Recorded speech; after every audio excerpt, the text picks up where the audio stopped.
রোদের তাপে ডিম ভাজা অনেক ভিডিওতে দেখেছি সবাই রোদের তাপে ডিম ভাজে।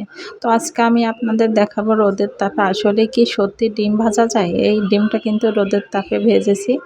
তো চলুন কিভাবে রোদের তাপে ডিমটা ভাজি আর আসলে কি রোদের তাপে ডিমটা ভাজা যায় সেটা দেখে। দেখুন বাইরে কতটা রোদ, রোদে কিন্তু তাকানো যাচ্ছে না। এই 3 দিন যাবৎ কিন্তু প্রচুর রোদ পড়েছে বাইরে।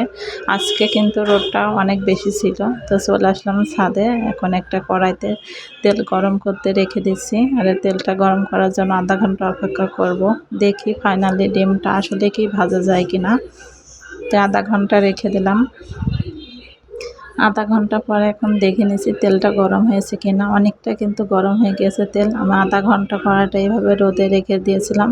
আধা ঘন্টা পরে দেখে নিচ্ছি। এখন ডিমটা ভেঙে দিচ্ছি। দেখে আসলে ডিমটা আসলে কি ভাজা হয় রোদের তাপে। তো কিছুক্ষণ অপেক্ষা করব। কিছুটা লবণ দিয়ে দিলাম, দিয়ে কিছুক্ষণ অপেক্ষা করব।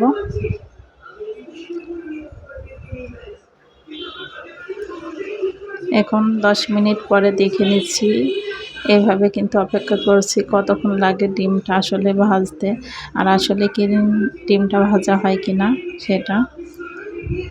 ফাইনালি 30 মিনিট পর অপেক্ষার পরে ডিমটা দেখুন কতটা সুন্দর ভাজা হয়েছে। এখন আমি উল্টিয়ে দিচ্ছি। আর এতটাই রোদ, প্রচণ্ড রোদ কিন্তু আজকে। রোদের তাপে কিন্তু তাকানো যাচ্ছে না, এতটা রোদ। আমাদের ডিমটা ফাইনালি ভাজা হয়ে গিয়েছে। দেখুন কতটা সুন্দর হয়েছে।